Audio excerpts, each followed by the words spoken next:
And the mentors are kind of like my go-to. So I like to go to them and host, individual trainings and individual workshops and individual things and incentives for them so that, they can feel that level of leadership.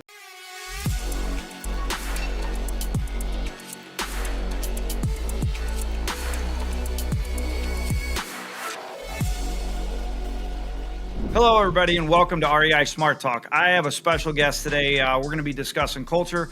My name is Scott Snufke. I'm Senior Direct Marketing Coach here with REIPrintMail. And my guest today is 15 years in the MMA, holds 2 belts, 2 different weight classes, championship in outside of real estate investing, and then he's brought that culture inside of investing to help formulate how to, build a better culture inside of your business, how to hold your clients and your people accountable to your standards. So we're going to get into a little bit of that today to, just kind of give an inside look at, how a champion thinks and then how a champion takes his thoughts and orchestrates them to his team to get them to think similar to him. So without further ado, it's Brandon Hudson.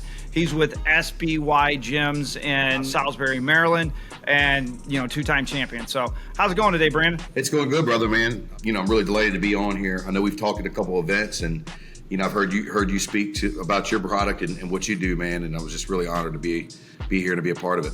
Yeah, I want to take a dive into what has set you and your abilities kind of in the front. The front of the classroom to me, because the first time I heard you speak, it almost put a little bit of a tear in my eye thinking about, the trials and tribulations of growing up and what you went through to get where you are today. All of that stuff makes us who we are. And in getting into that, though, we still have to take control of our own mind.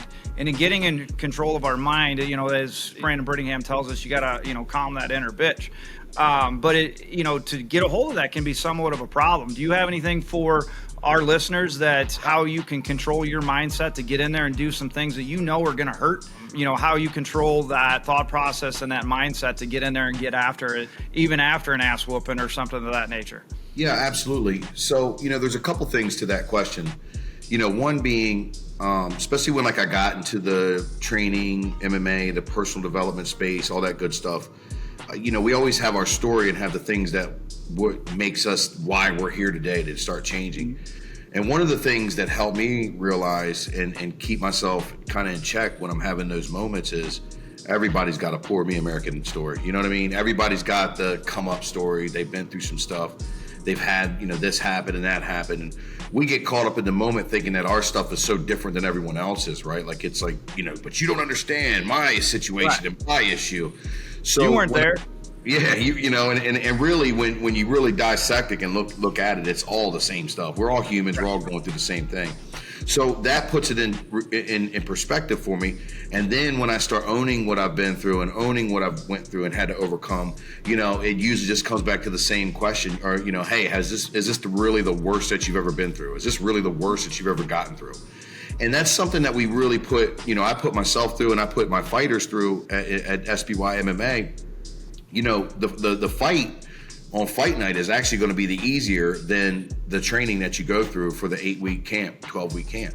So if we're uncomfortable and we're struggling and we've been through the vigorous training regimen, the diets, the weight cuts and all that stuff, then really, come fight night, it's almost like a relief. You know what I mean? It's almost like a joy to be in there because really the BS is over. The hard stuff is over.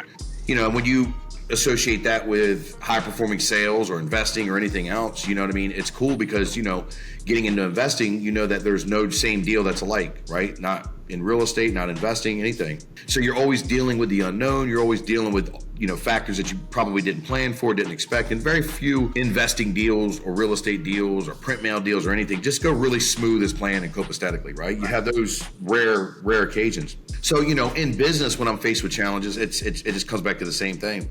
The more uncomfortable I'm putting myself in to be able to show up for the companies that I'm working with, so that I perform at my highest level. Is this the worst thing I've ever been through? Nah, it's pretty easy to get people to be accountable and kind of, when you think about it, it's not shoveling asphalt, it's not, mining caves, it's in the grand scheme of things, these are first world problems. So I always attribute to kind of help myself be able to keep myself in check and say, okay, you're getting too far into your head, stop the inner bitch, let's go ahead and move on, you've gotten through worse, let's make it happen. So, And taking that mindset and bringing it into the office, I know of what you talked about is like Brandon came to you and said, hey, I want you to teach my ISA agents and my staff to get in, not necessarily be forceful, but be direct and then be accountable for what they're doing. So how did you bring what you've learned inside of the gym, inside of the office environment to create that same mental culture inside of there? Well, I think one of the biggest things that I have advantage of is that I am into MMA. You know what I mean? Like, people think of MMA and they think that, like, the elbows and the blood and the knees that they see on TV, they really don't understand, like, yes, it's a tough sport, but you're doing more drills and more repetitive motions and repetitive techniques. It's got its toughness and its ooh and ah, but really it sucks. I mean, it's a tough sport to be in. So that kind of gives me like a little cheat to come in there to, like, well, this guy's an MMA guy, I got to listen to what he says. But when we bring it into the office, that mindset, I think that it's important that we just identify like why each individual's here first, right? And you're always going to get a surface level answer out of somebody. But when you start, kind of asking those thought-provoking questions and digging a little deeper and then watching, you're not going to really build a rapport off somebody within an hour meeting, right? You got to watch for a couple of weeks, maybe 30 to 90 days, just kind of see their behavior, see what gets them motivated, see what gets them fired up, watch their daily habits and things like that. And being aware and being attentive. It's just like if I'm watching a fighter and he's sparring, I'm not watching a fight where two guys are rock'em sock'em robots. I'm watching if he's keeping his hands up, if he's, stepping offline after his combinations, if he's jabbing out and things like that. You know what I mean? So it's watching the little details from each individual and paying attention to that, and then circling back around to our interview questions, to our first and second conversations when they were in the office, and trying to find out what it is and why it is that they got into the real estate and got to this office, especially with our culture. We sell it on, this is such a privilege to work with us. You know what I mean? We've got many accolades that we can reel off. And for you to be in this room, in this office, you understood that going into it, right? You understood who you were signing up with. You weren't signing up for the last place team, you're signing up for the first place team. So those are a couple of abilities that I try to put into the space that I'm in. I also, man, as hard as I could be and as tough as I could be, I'm very empathetic, and I listen to what people are saying, and I listen to them when they're struggling. For me, not many conversations or situations really shock me anymore. I've been through so much, I've heard through so much, and probably like a lot of people listening to this podcast. So for me, I have to remember that, okay, don't downplay your colleagues' situations just because it wasn't as tough or wasn't as rough as you. Listen, be empathetic. And I'm always a big proponent is I'll give you 5 minutes to talk, 5 minutes to bitch, 20 minutes to find a solution, right? So if we start seeing repetitive natures of habits that don't necessarily align with what they say, their why, or our culture, then at that point, we just got to nip it in the bud and say, hey, look, you're not upholding what you said. You're not following our core values. What are we doing here? Are we going to move forward, or is this going to be a continued situation? Because really, ultimately, we're here to make money. We're here to put deals together. And, we love that you have a lot of things going on in your life. But at the end of the day, let's not forget, ultimately, we're here to feed our families. Right.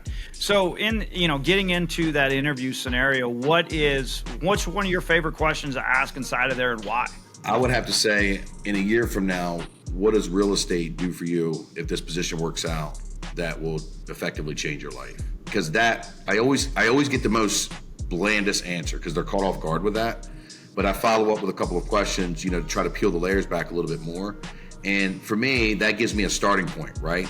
Somebody wants to buy a house. They've been living with their mother, or they're renting. They want to buy a house, or for whatever reason. There's thousands I could say.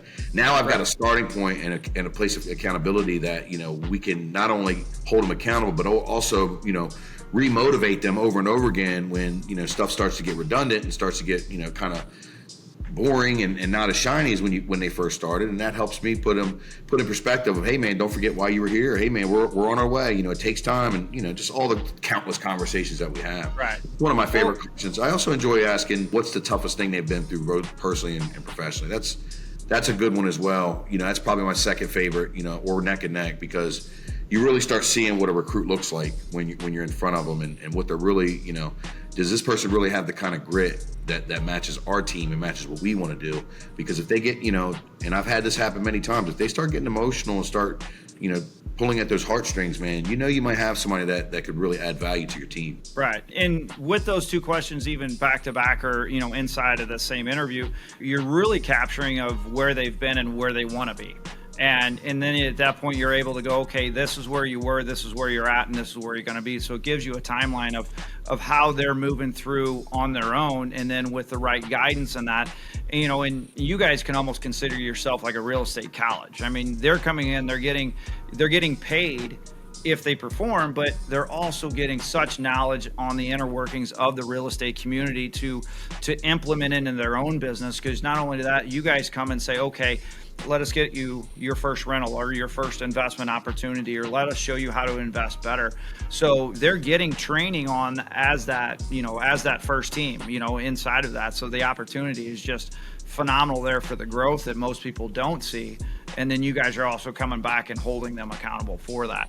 So what else is it that you see that is inside of a team building once you get from the individual level to, now they're inside of there, and then you're stacking them up with the other team members? How do you create scalability or even competition? Do you call it competition? What do you do to get these people to push themselves and find their limits or even get past their limits? Goal setting and things of that such. Yeah, that's a great question. We do a various things, and I'll rip off a few of them. We like the pod mentality, where we put we have a room full of agents or room full of salespeople with, a mentor in each room. Try not to get no more than 4 or 5 people to a room. We like that mentality because now you're competing, for not only the top person in the room, but also, which room's the best and which room's going to, get the highest production. We pass around like WWE replica championship belts for top producers and most volume and things like that. So believe it or not, it sounds really silly, but people will do anything to get that belt each month and that bragging rights. You know what I mean? So, right. And it forms some healthy competition. It gives some pat on the back and an attaboy there. You know what I mean? Because let's be honest, no matter how much money we make, it never seems like it's enough, right? So you got to find those other things that seem, like, yeah, I'm the champ this month, or I'm the agent of the week. We make agent of the week name announcements all the time. We'll do we're constantly doing contests, cash money contests, vacation contests, things like that to get everybody motivated. And then ultimately team building, so when we put, we do a lot of stuff outside of the office together, you know what I mean? And I do the same thing in the gym. Man, in the office, we're holding events, we're constantly, having some sort of, dinners or small events. We'll go and rent a Sprinter bus and, drive an hour up to Rehoboth, Delaware, and go to the bowling alley and the arcade place and have a good night of it. Go eat dinner, all kinds of things, throw axes. And it's something where it's like, hey guys, what are y'all doing Wednesday night? Let's go let's plan it, put a calendar invite and do that. And what that does is, that gives everybody kind of a chance to kind of let the guard down. You know what I mean? Get outside the office, let the guard down a little bit, start opening up to each other, find connections in ways that they necessarily didn't see or feel in the office.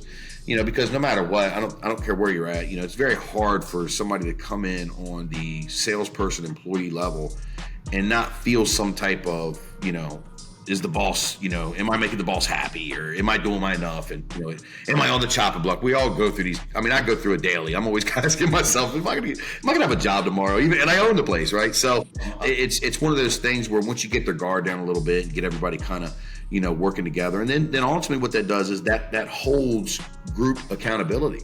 So now, the group is more avid and more, ready to sit here and say, hey, I'm going to hold you accountable because, now you're pulling us all down and, look, this is our culture. This is what we talked about. We were all very transparent and straightforward. So, it's nothing personal. It's just, we got to do better, and it's really remarkable once that starts catching fire and you start seeing everybody kind of police itself. And the mentors are kind of like my go-to. So I like to go to them and host, individual trainings and individual workshops and individual things and incentives for them so that, they can feel that level of leadership, and that level of, I don't want to say superiority, but that's the best word I got right now, where they say, hey, look, I've earned my spot to be a mentor. I've done everything that I need to do. So, I've earned the right to have this opinion or have this fact, or I've earned the right to be able to get this, little incentive or things like that. And, ultimately it helps them convey to the salespeople that you have the potential to be this too. We're only going to grow and it's only going to be a ladder to climb. So I think that's a couple of the things that we do really well that gives the culture a buy-in and accountability factor, and also, just have, feeling good about the people they work with and the place they go to visit all day. Yeah, I mean, it's, there's a lot to be said about everything, that you just said is you get them outside of the office space and it pulls down the competition level so people can be a little bit softer and more genuine, and it pulls you in as a family. Oftentimes competition creates ingenuity, because people are starting to think outside of the box of, okay, I know the goal I need to get to. How do I get there? Well, if you have 15 or 20 people there, you're going to have 15 or 20 different ideas. And then if you can, cultivate that as a growth or a platform to jump off of, you're just going to continue to grow the company and have that, almost like an open door policy. But inside of the pods, you're going to create competition. They're going to talk to each other to try to beat the other pod. And then the heads of the pods are going to come to you and be like, okay, this, and this is how we build the team to be stronger. And then outside of it, you're just going to be into that family atmosphere and grow and create kindness. So that all of that comes together and just creates, like horticulture. It's going to create a beautiful flower. So, man, I love everything you guys are doing. I'm hearing nothing but great things coming out of that office for you. I'm proud of you for, everything you've been through in your life to get to this point. Like I said, the first time I heard you speak, I sat back and I was like, whoa. I mean, a little bit, got me a little teary-eyed in that because, it's one of those that, we've all gone through shit, and then some of us, quit and just sit there and shit because they think that that's all they can do. They can't see that there's a life outside of that and can't grow to be the person that, either God's meant them to be or that they can do for themselves. And to have a leader inside of that office, such as you, to show people like, hey, this, and this will get you this. Don't quit. I didn't quit. I should have. At times I could have, but I didn't. Now I'm here. I took accountability for my actions. Once again, just made me grow and be stronger. So, man, I really appreciate you jumping on. Anything you want to add, to tell the people out there that's maybe some secret sauce to, culture or team building inside of your environment? Yeah, absolutely. I wanted to kind of elaborate on that last part, and thank you for those flowers, man. I really do appreciate it, and I've enjoyed connecting with you ever since, man. You know what I mean? Some people you just know that, hey, that's my people. You know what I mean? When you meet them, and I think that's you and I. One of the skills that I have really have been focusing on developing and gotten a lot better than when I first started was just having intentionality with the one-on-one relationship with everyone. We take for granted a lot of times certain people that come to work every day and that do their job, don't make very much noise, are low maintenance, they're role players. And sometimes we get caught up in helping the one that has so much potential more than others, or paying more attention to the rock stars, or trying to get those new people really balled in really quickly. And sometimes I think that, as leaders, we neglect those people that are just absolute playmakers. They come in daily, they're always reliable and so forth. And so I've been really being intentional with my daily practices of being able to sit down, connect with somebody, 15-minute, 10-minute conversation, just have, shoot the shit, talk around, and then really turn my listening ears on. Because as a coach and as a leader, we're always trying to fix everybody, and we're always trying to help everybody. We're always trying to give everybody the juice. And we sometimes forget to turn our listening ears on, or we sometimes don't realize that not everything needs a response, right? And I've been horrible at that in the history of mankind for my life. I've always been the one that's, just so passionate and ready to help and push you and all these things, where sometimes I've missed the mark on, man, I just needed to really listen to that person, let them talk. And that helps you process things. Man, you would be surprised on how much that means to people, especially when you're responding with, responses that, maybe a little bit of mirroring in the conversation, and actually actively listening with intention. I think that is really undervalued, and especially in today's world where most of the things are text and DM'd. I think having intentionality with the one-on-one relationship building and buy-in, and just, always, I love to really always, like, instead of making it about myself or talk about myself, I love to connect with where they're saying and say, man, for me, I struggled there too. Or for me, that was hard for me too. Or what did you get through that? Or how did you do that? These questions, these responses, man, just go so far for people that you're trying to get bought in and that you really just want to know part of the back. Not everybody, Scott, and this is motivated by money.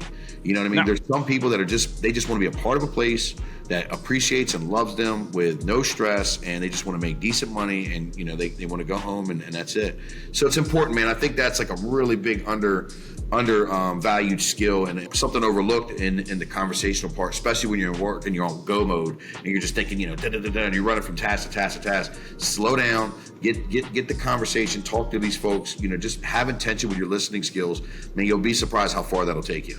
Yeah, and that just reminded me of something I'm pretty sure I heard you talk about it, and correct me if I'm wrong here, but didn't you all of a sudden start taking notes? That way you can come back and say, okay, last time we talked about this is the goals. Do you feel like you've reached those goals? Or, this is what we talked about, and have you implemented that? Where you are at with that? Oftentimes we listen, but we could easily forget once we move to our next task. Was that you that said taking notes, that you were coming back and re-implementing and holding people accountable to what they said? Absolutely. Have you found that's helped?